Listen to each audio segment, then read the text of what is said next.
Hello everyone, स्वागत है आपका फिर से फास्ट एकेडमी के डिजिटल प्लेटफॉर्म पे। मैं CS मनीष सचदेव आपका तहे दिल से स्वागत करता हूं कि आप इस प्लेटफॉर्म पे आते हैं और मुझे सुनते हैं। आज का जो अपना टॉपिक है, जो अपनी पावरफुल सीरीज चल रही है, आज का टॉपिक है कंपनी इश्यू ऑफ शेयर्स। दोस्तों, ये जो टॉपिक है बड़ा ही इंपॉर्टेंट टॉपिक भी है और थोड़ा सा बच्चों को टफ भी लगता है। पता नहीं क्यों कंपनी इतना टफ क्यों लगता है। जो मैंने एनालिसिस किया स्टूडेंट्स के बीच में, कंपनी उनको इसीलिए टफ लगता है क्योंकि इसमें मैथमेटिकल कैलकुलेशन बहुत सारी आती है। उनको ये पता नहीं चल पाता है कि कौन सी चीज़ कहाँ एडजस्ट करनी है, कैसे करनी है, क्या करना है। फिर long working note, short working note, वो चीज़ उनको समझ में नहीं आती है।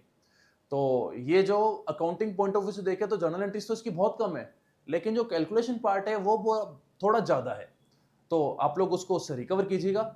मैं इसके आपको आज असेसमेंट रीजन क्वेश्चंस करवा रहा हूँ। तो देखिएगा, अपन करते हैं start questions. Question number 1। Yes, क्या बोल रखा है यहाँ पे अपने को? Assertion A, a company is an legal entity. बिल्कुल सही बात बोल रहा है, कंपनी एक लीगल एंटिटी होती है।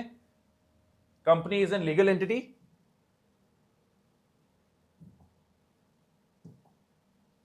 Company is an legal entity separate and distinct from its member. बिल्कुल सही बात है, आपने पढ़ा भी होगा कि भाई कंपनी जो है सेपरेट एंड डिस्टिंक्ट होती है फ्रॉम इट्स मेंबर से।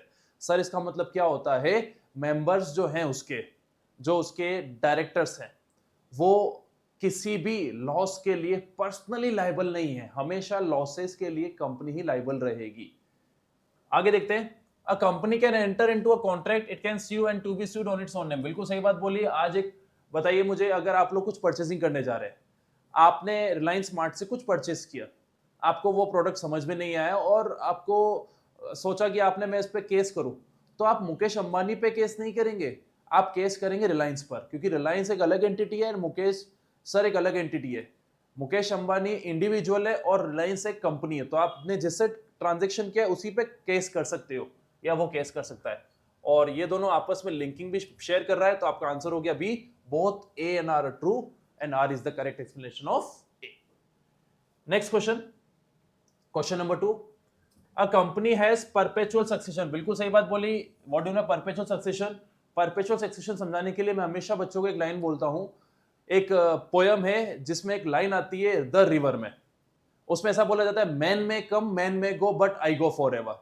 सेम लाइक यहां पर भी होगा, मैन में come man may go but company go for ever.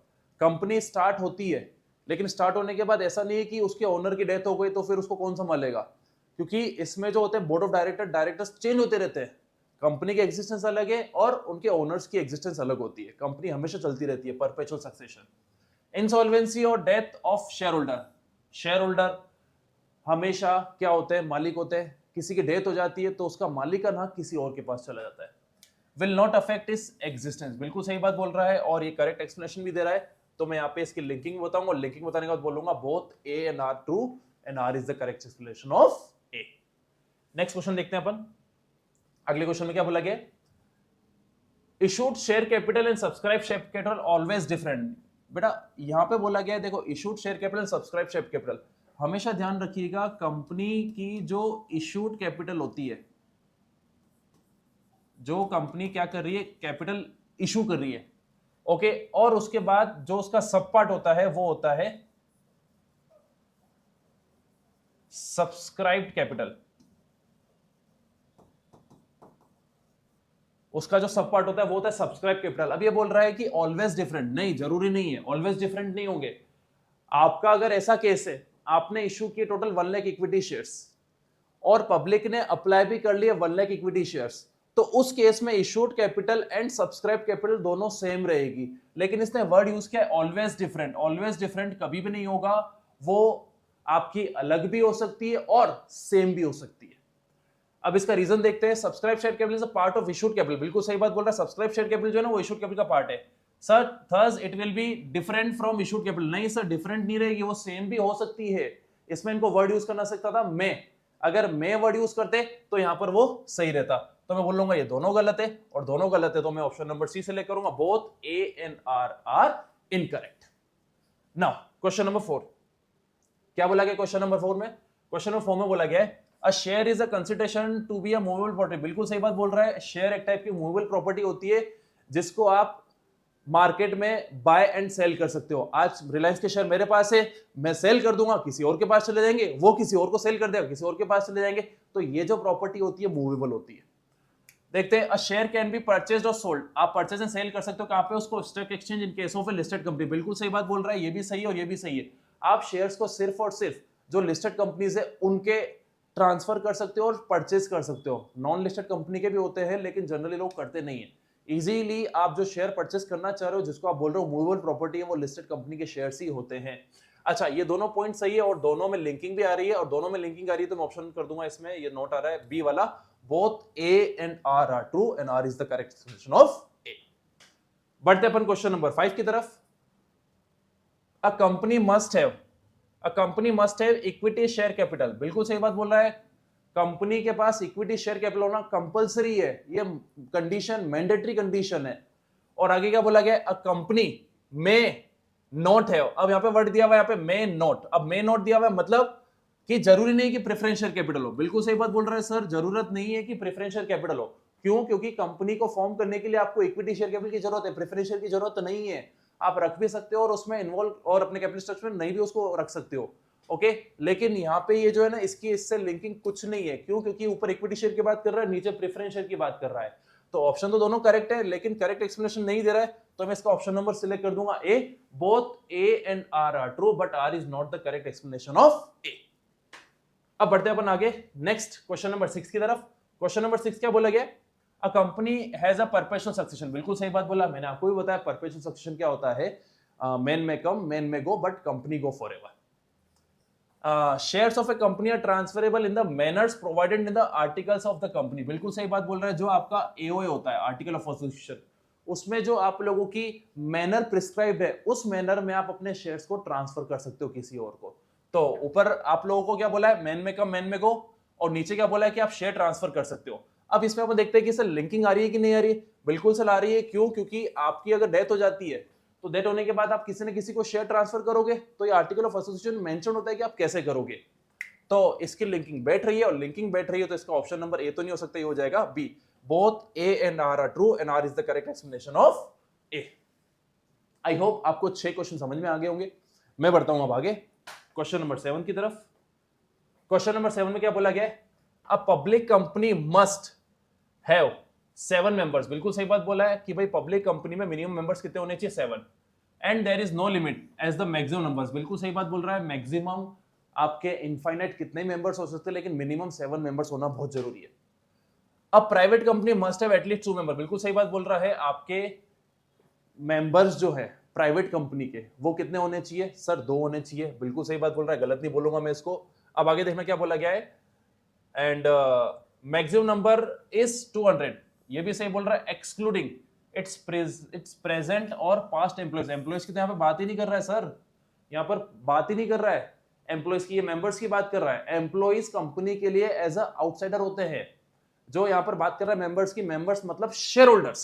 Okay, members मतलब यहाँ पे होता है शेयर होल्डर्स। यहाँ पे मैं लिख देता हूं, ये होता है शेयर होल्डर्स जो कि कंपनी के उसमें रहेंगे। अब मैं इसकी अगर लिंकिंग देखूं तो लिंकिंग बेटा दोनों की इसमें नहीं आ रही है। क्यों? क्योंकि ऊपर बात कर रहा है किसकी? पब्लिक कंपनी की, और नीचे बात कर रहा है प्राइवेट कंपनी की। दोनों एक दूसरे से लिंक नहीं कर रहे हैं, दोनों अलग अलग चीजें हैं। ऑल्दो दोनों सही है, तो मैं आंसर इसका लूंगा B. Both A and R correct but R is not the correct reason of A. क्यों? क्योंकि ऊपर बात कर रहा है पब्लिक कंपनी की, नीचे बात कर रहा है प्राइवेट कंपनी की। अब बढ़ते अपन आगे नेक्स्ट क्वेश्चन नंबर 8। क्या बोला गया?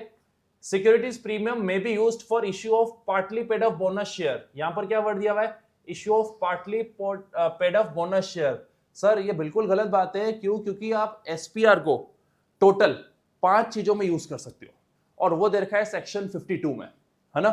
सेक्शन 52 में एक आइटम बोलता है कि आप उनको बोनस शेयर के लिए क्या कर सकते हो? इश्यू कर सकते हो। लेकिन यहां पे अपनों को क्वेश्चन में बोला गया partly paid up. Partly paid up कभी भी नहीं कर सकती बोनस शेयर के लिए, या तो पूरे बोनस शेयर इशू होते हैं, और बोनस शेयर के लिए आप सिक्योरिटीज प्रीमियम अमाउंट का सिक्योरिटीज प्रीमियम रिजर्व का जो भी आपके पास अमाउंट पड़ा हुआ है, बैलेंस पड़ा हुआ है, उसको आप यूज कर सकते हो। तो ये पॉइंट में बोलूंगा बिल्कुल गलत है। अगला क्या बोला गया है? Securities premium may be used for issue of partly paid up और fully paid up bonus share. नहीं सर, हमेशा वो यूज होगा फुल्ली पेड अप के लिए, है ना। पार्टली पेड अप के लिए कभी भी नहीं होगा। तो ये भी गलत है और ये भी गलत है, तो मैं दोनों को गलत बोलूंगा और ये बोलूंगा D, both A and R wrong. Okay, now question number 9, क्या बोला गया क्वेश्चन नंबर 9 में? Forfeited shares may be reissued by the company at discount also. बिल्कुल सही बात बोल रहा है, कंपनी अपने शेयर जो फर्स्ट टाइम इशू कर रही है उसको डिस्काउंट पे इशू नहीं कर सकती, लेकिन फॉरफिटेड शेयर्स को डिस्काउंट पे इशू कर सकते हैं। रीजन देखते हैं क्या आगे क्या बोल रखा है। Amount of discount on reissue of forfeited shares can not exceed the amount of forfeited on reissued share. बिल्कुल सही बात बोली है। जब आप लोग एंट्री पास करते हो, एंट्री पास करने के बाद जो आपके पास फॉरफिटेड अकाउंट में बैलेंस बचता है, फॉर एग्जांपल आपके पास फॉरफिटेड अकाउंट में अमाउंट बचा 5000 रुपीज, तो आप मैक्सिमम डिस्काउंट 5000 तक ही दे सकते हो। क्यों? क्योंकि वो आपके लिए एक तरीके का सरप्लस होता है। वो आप यहां पर कंपनी डिस्काउंट पे इशू नहीं कर रही है, वो सरप्लस को यूज कर रही है और बोल रही है कि हमने डिस्काउंट पे इशू किया है। तो मैक्सिमम सरप्लस आपके पास जितना अवेलेबल है आप उतना ही डिस्काउंट प्रोवाइड करा सकते हो। तो ये भी सही है, ये भी सही है और दोनों की लिंकिंग भी आ रही है, तो मैं बोलूंगा ये सही है और both A and R correct and R is the correct explanation of A. 9th question में ऑप्शन नंबर आपका हो जाएगा ए। नाउ क्वेश्चन नंबर 10, क्या बोला गया क्वेश्चन नंबर 10 में? देखते हैं। Asian cable limited issued for subscription 2 lakh equity shares. उसने कितने इशू किए? 2 लाख इक्विटी शेयर्स किए और 10 रुपीज का एक है। Payable 3 on application, it received 5,40,000 as an application money. Full allotment was made to each applicants. अब देखते हैं कि सर अपन ने ये बोल रहा है क्वेश्चन वाला कि हमने सबको क्या किया, जितने भी शेयर होल्डर थे उनको सबको शेयर्स दिए क्योंकि फुल अलॉटमेंट मेड किया हमने उनको। अब देखना अपन निकालते हैं, टोटल नंबर ऑफ शेयर्स है आपके पास 2 लाख, एप्लीकेशन पे आपके पास आना चाहिए 3 रुपीज, टोटल आपके पास आने चाहिए 6 लाख रुपीज। अच्छा 6 लाख रुपीज में से आपके पास आए हैं टोटल 5,40,000। ये केस है आपका अंडर सब्सक्रिप्शन ऑफ शेयर, और अंडर सब्सक्रिप्शन ऑफ शेयर्स में अगर आपकी 90% वाली कंडीशन फुलफिल हो रही है तो आप सभी शेयर होल्डर्स को शेयर्स अलॉट कर सकते हैं। तो ये ऑप्शन सही है, इसका ये सही है। अब ये क्या बोला गया? In this case there is under subscription of share. बिल्कुल सही बात बोल रहे हैं सर, ये अंडर सब्सक्रिप्शन ऑफ शेयर है। However, since minimum subscription of 90% has been received, full allotment will be made to the each applicant. बिल्कुल सही बात बोल रहा है, यहाँ पे 90% वाली कंडीशन फुलफिल हो चुकी है और 90% वाली के कंडीशन फुलफिल हो चुकी है तो आप यहाँ पर फुल अलॉटमेंट कर सकते हो। तो दोनों सही है और दोनों की क्या हो रही है? लिंकिंग भी आ रही है, और लिंकिंग आने के लिए आपका बोल रखा है option B, both A and R are true and R is the correct explanation of A. I hope आपको 10 क्वेश्चन समझ में आ गए होंगे। मैं जल्दी से बढ़ूंगा अगले क्वेश्चन की तरफ, अपना क्वेश्चन नंबर 11। क्या बोला गया? क्वेश्चन नंबर 11 बोला गया x limited issued 50,000 equity shares. अब यहाँ पे बोला 50,000 इक्विटी शेयर्स और एक की प्राइस है 100 each. It received full amount on shares accept first and final call of 25 shares on 200 shares. उसने 25 रुपए 200 शेयर पर और भी फर्स्ट एंड फाइनल कॉल पर नहीं रिसीव किए। आगे बोला गया these 200 shares will be shown as subscribe but not fully paid up. बिल्कुल सही बात बोल रहे हैं सर, जब कंपनी के अपन बैलेंस शीट बनाएंगे तो वहां पे आपके पास दो हेडिंग होती है, एक होती है subscribe and fully paid up और एक होती है subscribe and not fully paid up. Subscribe and not fully paid up में क्या आता है? वो अमाउंट जो कि कंपनी ने या तो फर्स्ट कॉल पे रिसीव नहीं किया, या अलॉटमेंट पे रिसीव नहीं किया, या सेकंड कॉल पे रिसीव नहीं किया, अल्टीमेटली कुछ भी अमाउंट रिसीव नहीं किया ना, तो वो आपकी कैपिटल क्या कहलाएगी? Subscribe but not fully paid up. यहाँ पे बोला है फर्स्ट एंड फाइनल कॉल का पैसा नहीं आया, इसका मतलब ये जो असर्शन हो गया आपका बिल्कुल सही है। अब आगे बढ़ते क्या बोला गया? रीजन में क्या बोला गया? The shares on which calls in arrear are not fully paid up. The shares on which calls are in arrear are not fully paid up. बिल्कुल सही बात बोल रहा है कि जिसकी कॉल्स है ना नहीं हुई है कंप्लीट, वो फुल्ली पेड अप नहीं कहलाते हैं। Hence they will be shown as subscribed but not fully paid up capital। बिल्कुल सही बात बोल रहा है, और इसकी दोनों की लिंकिंग भी बैठ रही है, और लिंकिंग बैठ रही है तो मैं ऑप्शन नंबर ए सिलेक्ट कर दूंगा। ए क्या बोला है? Both A and R correct and R is the correct explanation of A. जल्दी से अपन लोग अगले क्वेश्चन पे आएंगे, क्वेश्चन नंबर 12। क्या बोला गया क्वेश्चन नंबर 12 में? Calls in arrear are deducted from subscribe but not fully paid up capital. बिल्कुल सही बात बोल रहा है सर, जितने भी आपके कॉल्स इन अरियर होते हैं वो हमेशा क्या होते हैं? डिडक्ट होते हैं। किसमें से? कॉल्स इन अरियर डिडक्ट होते हैं subscribe but not fully paid up में से। ये बिल्कुल सही बोल रहा है। ओके, अब देखते हैं आगे। Calls in advance are also added to subscribe but not fully paid up capital. नहीं सर, आपने जो पैसा नहीं दिया है आप इसकी अकाउंटिंग कर रहे हो। अच्छा, कॉल्स इन एडवांस की बात हो रही है, इसका मतलब पैसे दे चुका है, आपको एडजस्टमेंट करना है। तो यहां पर आप लोग कॉल्स इन एरर को तो माइनस कर सकते हो, लेकिन कॉल्स इन एडवांस को subscribe but not fully paid up में ऐड नहीं कर सकते हो। क्यों? क्योंकि अगर वो आपका पेमेंट आ चुका है और एडवांस है, तो वो डायरेक्टली जाएगा आपका कहां पे, subscribe and fully paid up capital में। तो यहाँ पे अगर ऑप्शन देखो तो ऑप्शन आपका ए ही सही आ रहा है, तो इसका ऑप्शन नंबर होगा C, only A is correct. I hope आपको क्वेश्चन नंबर 12 भी समझ में आ गया होगा। मैं जल्दी से आता हूं क्वेश्चन नंबर 13 पे, आपका टाइम वेस्ट नहीं करूंगा। देखिए क्वेश्चन नंबर 13 क्या बोला गया अपन लोगों को, if 1 lakh shares of 10 each of X Limited are fully called up है ना, मतलब 10 रुपए अपन ने पब्लिक से 10 के 10 रुपए मंगा लिए।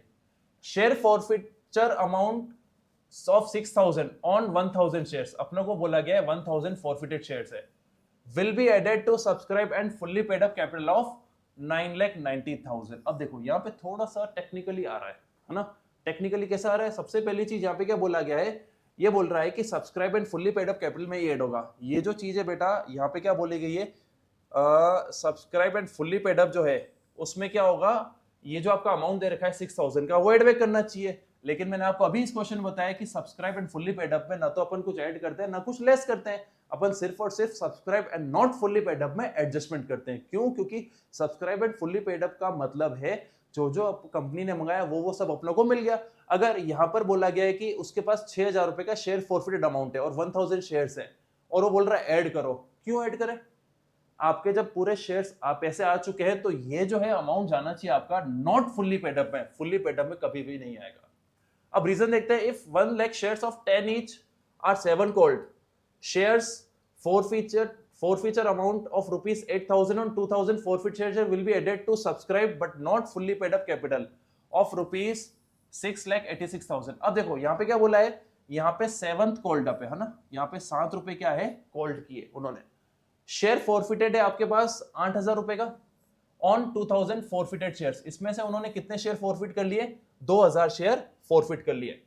Will be added to subscribe but not fully paid up capital of rupees 6,86,000। Sir ये भी बिल्कुल गलत है, क्यों? क्योंकि आप लोगों ने यहाँ पर जो है कॉल्ड अप तो पूरा नहीं किया, बिल्कुल ही एग्री कर रहे हैं, लेकिन 8,000 का जो अमाउंट है वो इसमें ऐड नहीं होगा, और दोनों आपके गलत है, और दोनों गलत है तो यहाँ पे ऑप्शन नंबर हो जाएगा C, both A and R are false.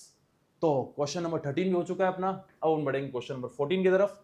क्या बोल रहा है question number 14, a company can not make allotment of share unless and until minimum subscription is, बिल्कुल सही बात बोल रहा है। मिनिमम सब्सक्रिप्शन की जो कंडीशन है वो है आपकी 90%, वो जब तक नहीं आ जाता तब तक आप आगे अलॉट नहीं कर सकते हो। As per SEBI guidelines minimum subscription has been fixed at 90% of the issued amount, बिल्कुल सही बात बोल रहा है, सेबी गाइडलाइन है 90% होना जरूरी है। अच्छा यहाँ पर आपको क्वेश्चन कंफ्यूज भी कर सकता है, अगर यहाँ पे ऐसा बोला होता as per guidelines of companies act 90% of amount must be receive, तो बेटा कंपनीज एक्ट की ऐसी कोई भी कंडीशन नहीं है। कंपनीज एक्ट तो क्या बोलता है कि आप अपने एमओए और एओए में जो लिखना चाहो लिखो, वो आपका मिनिमम सब्सक्रिप्शन रहेगा। लेकिन सेबी क्या बोलता है 90% होना जरूरी है, तो यहाँ पे ध्यान रखना हमेशा सेबी 90% की कंडीशन बताता है, कंपनीज एक्ट नहीं बताता है। ओके, सेबी मतलब security exchange board of India. तो लिंकिंग भी बता रहा है, और लिंकिंग बता रहा है तो आपका ऑप्शन नंबर हो जाएगा A, both A and R correct and R is the correct explanation of R. Next question number 15, क्या बोला गया 15 में, securities premium can be used for issue of fully paid up bonus share and for distribution of dividend. Sir ये तो बिल्कुल सही बात बोली, लेकिन ये बिल्कुल गलत बोली, तो ओवरऑल जो है ये आपका क्या हो जाएगा, गलत हो जाएगा। क्यों? क्योंकि आप बोनस शेयर के लिए एसपीआर को यूज कर सकते हो, लेकिन डिविडेंड पेमेंट के लिए आप एसपीआर को यूज कभी भी नहीं कर सकते हो। आगे देखते हैं, balance of securities premium reserve, उसने क्या बोला, कुछ जो बैलेंस बच रहा है आपका एसपीआर का वो ट्रांसफर कर सकते हो जनरल रिजर्व में। सर एब्सोल्युटली रॉन्ग, आप एसपीआर को कभी भी जनरल रिजर्व में ट्रांसफर नहीं कर सकते हो। ये जो आपका सिक्योरिटीज प्रीमियम रिजर्व आया है उसको आप यूज, जो कंपनीज एक्ट का सेक्शन 52 बोलता है कि आप इसको 5 चीजों में यूज कर सकते हो, उन्हीं 5 चीजों में आपको यूज करना है, आप उसके अलावा इसको यूज नहीं कर सकते हो। तो यहां पर आपका हो जाएगा option number both R wrong, और डी ऑप्शन सही है आप लोगों का, both A and R are wrong. अब बढ़ता हूं मैं आगे क्वेश्चन नंबर 16 की तरफ। क्वेश्चन नंबर 16 क्या बोला गया है, equity share bear the maximum risk and also get the maximum reward, बिल्कुल सही बात बोली है। इक्विटी शेयर कैपिटल में इक्विटी शेयर होल्डर जो होते हैं उनकी जो रिस्क होती है मैक्सिमम होती है, और उनका जो रिवॉर्ड भी होता है वो भी मैक्सिमम होता है। आगे देखते हैं, dividend on equity share will be paid only when profits are left after payment of fix rate of dividend, बिल्कुल सही बात बोल रहा है। जो फिक्स रेट ऑफ डिविडेंड है आप पे कर लेते हो प्रेफरेंस शेयर को, उसके बाद जो पैसा बचता है वो इक्विटी शेयर लेते हैं। As such dividend may not be paid every year. हर साल डिविडेंड पे नहीं होता, किसको? इक्विटी शेयर होल्डर को. But in some years they may be large dividend but some year they may be paid large dividend as they may be issued bonus share also. बिल्कुल सही बात बोल रहा है. और market share of equity share may be increased to the great extent. बिल्कुल सही बात बोल रहा है. क्यों? क्योंकि हमेशा जो ज्यादा प्रॉफिट होगा तो लेके कौन जाएंगे? Equity share holders. Ultimately equity share holder को भले एक साल पेमेंट नहीं मिलेगा, दूसरे साल नहीं मिलेगा, लेकिन तीसरे चौथे साल इतना अच्छा प्रॉफिट होता है, उनको डिविडेंड भी मिलता है और बोनस शेयर भी मिलता है. कभी प्रेफरेंस शेयर को बोनस शेयर नहीं मिलता है. तो आपका असर्शन भी करेक्ट है, रीजन भी करेक्ट है और दोनों की लिंकिंग भी करेक्ट बता रहा है. तो ऑप्शन नंबर ए हो जाएगा आपका सही. Both A and R are correct and R is the correct explanation of A. अब बढ़ते अपन आगे क्वेश्चन नंबर 17 पर. क्या बोला गया 17 में?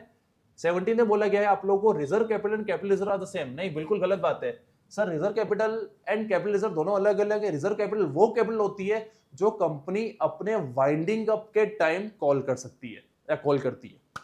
एंड कैपिटल रिजर्व कौन सा रिजर्व होता है? ये वो रिजर्व होता है जब भी आप लोग शेयर फॉरफिट करते हो. शेयर फॉरफिट करने के बाद जितना भी बैलेंस बचा होता है शेयर फॉरफिटेड अकाउंट में, जिसका कोई यूज नहीं है, उसको आप ट्रांसफर करते हो कैपिटल रिजर्व अकाउंट में. दोनों के दोनों अलग है. तो मैं बोलूंगा असर्शन गलत है. Reserve capital is a part of subscribe capital. बिल्कुल सही बात है. इसका पार्ट होता है which the company may decide to call at the time of winding up. Company winding up के टाइम मंगा सकती है. तो यहाँ पे अपनों को ऑप्शन ऐसा देखना है जिसमें ये क्या हो, असर्शन गलत है और रीजन सही है. तो ऑप्शन नंबर हो गया आपका D, A is false but R is true. I hope आपको ये भी क्वेश्चन समझ में आ गया होगा. कुछ क्वेश्चंस हो रहे हैं, जल्दी से मैं ये फिनिश करूंगा, आपका टाइम वेस्ट नहीं करूंगा. देखिएगा क्वेश्चन नंबर 18 में क्या बोला गया. क्वेश्चन नंबर 18 में बोला गया है in case of shares issued on pro rata basis. अपने को बोल रहा है प्रोराटा बेसिस पे आपने किया है.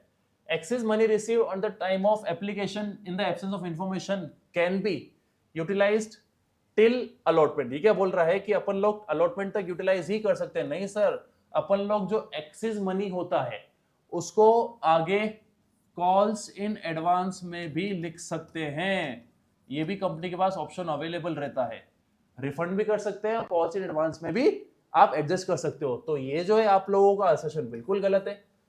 कंपनी हैज टू पे interest on calls in advance. बिल्कुल सही बात है. कॉल्स इन एडवांस पे कंपनी को इंटरेस्ट पे करना पड़ता है for the amount adjusted towards the calls if any. बिल्कुल सही बात बोली.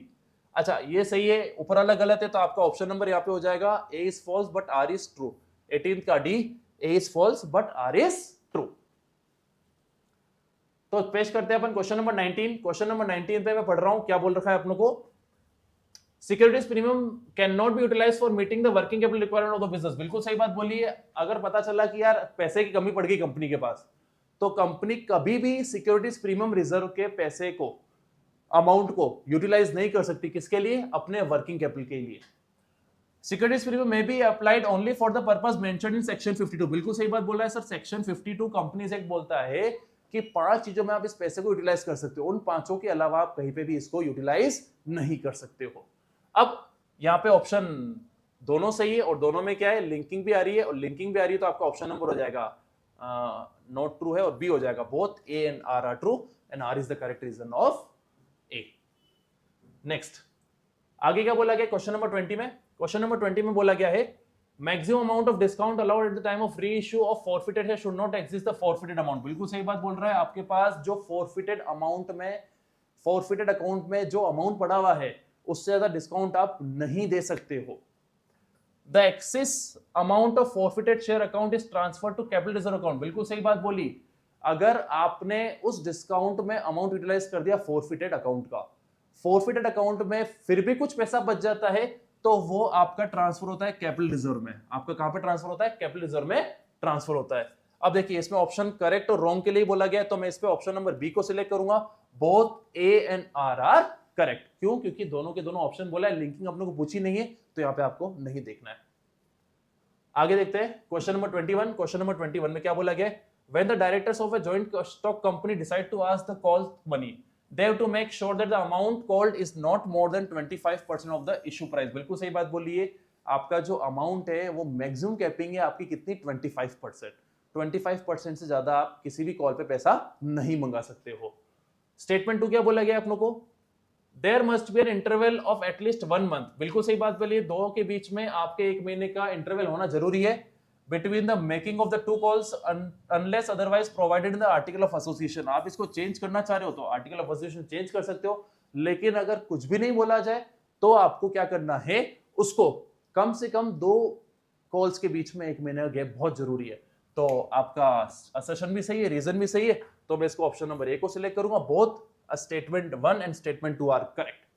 ओके, अब हो गए क्वेश्चंस। यस, तो आई होप आपको ये पूरे के पूरे 21 क्वेश्चन अच्छे समझ में आ गए होंगे। अगर आपको अच्छा लगा हो तो प्लीज हमारे चैनल को सब्सक्राइब जरूर कीजिएगा। सुनने के लिए, पूरी क्लास को अच्छे से कॉन्सेंट्रेट होकर सुनने के लिए बहुत बहुत धन्यवाद। मिलते हैं अपन जल्दी अपने नेक्स्ट लेक्चर में। Thank you so much.